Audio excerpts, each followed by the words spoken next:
دوسرا رشتہ جو بہت اہم ہے وہ ہے میاں بیوی کا رشتہ، بہت اہم رشتہ اللہ پاک نے یہ بھی قائم فرمایا، ایک کو خامند بنا دیا، ایک کو بیوی بنا دیا۔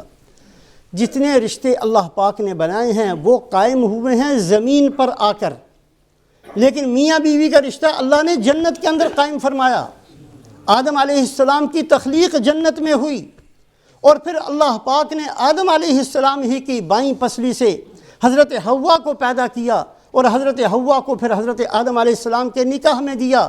حضرت آدم علیہ السلام کو حکم دیا کہ مہر ادا کرو۔ اے اللہ کیا مہر ادا کروں؟ فرمایا کہ آپ ہی کی اولاد میں ایک نبی ہوں گے جن کا نام حضرت محمد صلی اللہ علیہ وسلم ہوگا، ان پر درود شریف پڑھ دو، آپ کا مہر ادا ہو جائے گا۔ تو یہ نکاح بھی، دونوں کی تخلیق بھی جنت میں ہوئی، اور یہ نکاح بھی جنت کے اندر ہوا۔ یہ میاں بیوی کا رشتہ، یہ ایسا مقدس رشتہ، آدم علیہ السلام ماں باپ، آدم اور حوا ماں باپ بنے ہیں زمین پر آ کر، دادا دادی بنے ہیں زمین پر آ کر، نانا نانی بنے ہیں زمین پر آ کر، ساس سسر بنے ہیں زمین پر آ کر، باقی رشتے زمین پر آ کر قائم ہوئے ہیں، لیکن میاں بیوی کا رشتہ اللہ نے ان دونوں کا جنت کے اندر قائم فرمایا۔ یہ اتنا اہم رشتہ ہے جس کی ابتدا جنت میں ہوئی۔ پھر دنیا کی زندگی کے اندر بھی دیکھتے ہیں کہ عام طور پر دو بھائی بعض دفعہ اکٹھے نہیں رہ سکتے، دو بہنیں اپنے گھروں کو چلی جاتی ہیں، اسی طرح چچا تایا وہ اپنے اپنے گھروں میں ہوتے ہیں۔ اسی طریقے سے کبھی موقع آتا ہے کہ اولاد بھی ساتھ نہیں رہتی، لیکن میاں بیوی کا رشتہ دنیا کے اندر بھی اکٹھا قائم رہتا ہے، اور اسی طریقے سے جنت کے اندر بھی یہ رشتہ اکٹھا ہوگا۔ ماں باپ کی جنت الگ، بھائیوں کی جنت الگ، بہنوں کی جنت الگ، چچا کی جنت الگ، تائے کی جنت الگ، خالہ کی الگ، ماموں، یہ سارے کے سارے جنت میں بھی ہوں گے۔ تو ایک ہی جنت میں سب کو اکٹھا نہیں کیا جائے گا، اللہ ہر ایک کو اپنی اپنی جنت دیں گے، لیکن میاں بیوی جنت کے اندر بھی ایک ہی جنت میں رہیں گے۔ یہ ایسا اہم رشتہ ہے، اس کی ابتدا جنت کے اندر، اور یہ آخر کے اندر بھی جنت کے اندر یہی رشتہ باقی رہے گا۔ اسی وجہ سے سورہ زخرف کے اندر اللہ رب العزت نے چند آیات شریفہ کے اندر اس منظر کو بیان فرمایا۔ اللہ پاک اعلان فرمائیں گے، اور یہ اعلان اس وقت ہوگا جب حساب کتاب ختم ہو چکا ہوگا، نامہ اعمال تول دیا جائے گا، جنتیوں کا جنت کے لیے فیصلہ ہو چکا ہوگا، جہنمیوں کا جہنم کے لیے فیصلہ ہو چکا ہوگا۔ سارے مناظر طے ہونے کے بعد اب حکم ہوگا کہ جاؤ، اب جنت میں چلے جاؤ۔ تو اللہ فرمائیں گے یا عباد لا خوف علیکم اليوم ولا انتم تحزنون، اے میرے بندو اب تمہیں کسی قسم کا کوئی غم نہیں ہے، کوئی پریشانی تمہیں نہیں ہے، کیونکہ یا عبادی کا لفظ اللہ خود کہیں گے۔ باقی اعلانات فرشتوں کے ذریعے سے کروائے جائیں گے۔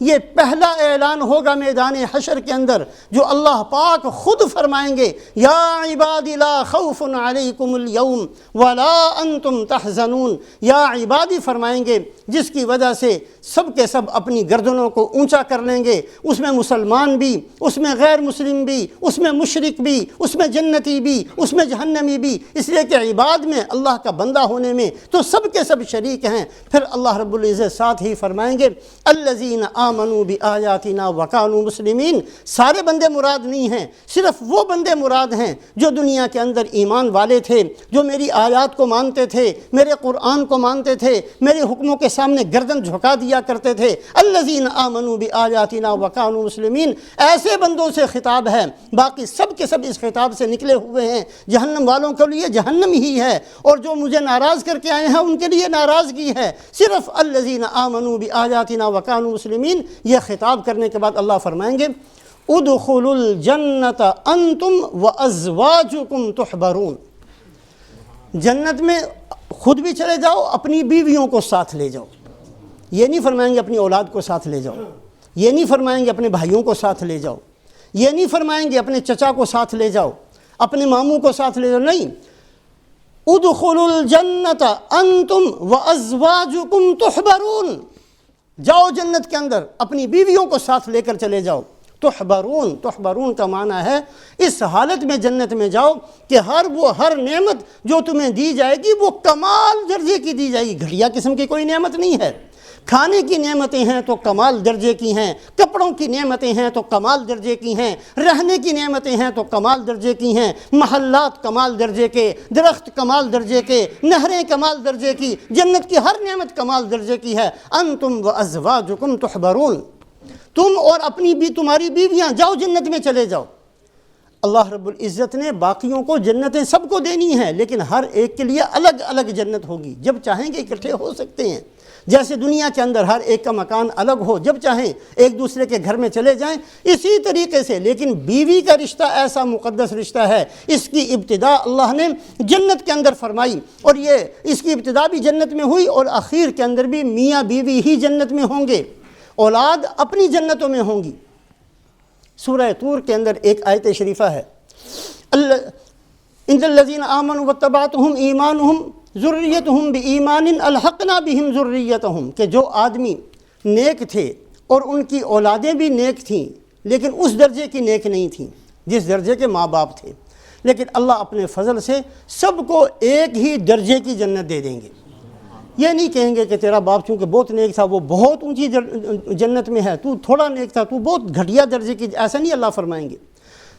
جتنے گھر والے ہیں سب کو جنت کا لیول، جنت کا درجہ ایک جیسا دے دیں گے، لیکن جنت ہر ایک کی الگ الگ ہوگی۔ میاں بیوی کی جنت ایک ہوگی۔ ایک بہت ہی مزیدار قسم کا علمی مکالمہ بھی حدیث پاک کے اندر موجود ہے۔ ایک دفعہ حضرت فاطمہ رضی اللہ تعالیٰ عنہ تشریف فرما تھیں اور تحدیث بالنعمہ کے طور پر فرمانے لگی کہ حدیث پاک کے اندر آتا ہے کہ 4 عورتیں بہت اونچے درجے کی، مردوں میں بہت کمال کے درجے پر پہنچے، لیکن عورتوں میں صرف 4 عورتیں ہیں جو انتہائی کمال تک پہنچی ہیں۔ آپ نے فرمایا ایک حضرت مریم، ایک حضرت آسیہ، ایک حضرت خدیجہ اور ایک حضرت فاطمہ رضی اللہ تعالیٰ عنہ۔ تو حضرت فاطمہ خوش ہو کر فخر کے ساتھ حضرت عائشہ رضی اللہ تعالیٰ عنہ سے فرمانے لگیں کہ یہ جو 4 اونچے درجے کی عورتیں ہیں اس میں میرا نام ہے، آپ کا نہیں ہے، اس میں میرا نام ہے، آپ کا نہیں ہے۔ تو حضرت عائشہ رضی اللہ تعالیٰ عنہ نے کہا کہ ہاں کوئی شک نہیں، آپ کی فضیلت، آپ کا کمال، آپ کی عظمت سب میں تسلیم کرتی ہوں، لیکن اے فاطمہ تم نے علی کی جنت میں رہنا ہے، میں نے محمد الرسول اللہ کی جنت میں رہنا ہے۔ ہر آدمی، ہر عورت اپنے خامن کے ساتھ رہے گی، چونکہ آپ حضرت علی کی بیوی ہو، آپ نے علی کی جنت میں ہونا ہے، اور میں نے محمد الرسول اللہ کی جنت میں ہونا ہے۔ تو یہ اتنا اہم رشتہ ہے، میاں بیوی کا رشتہ اتنا اہم، سارے رشتے دنیا کے اندر یہ رشتہ اللہ نے جنت میں قائم فرمایا، اور آخر کے اندر بھی یہ رشتہ جنت میں باقی رہے گا۔ میاں بیوی اکٹھے ایک ہی جنت میں ہوں گے۔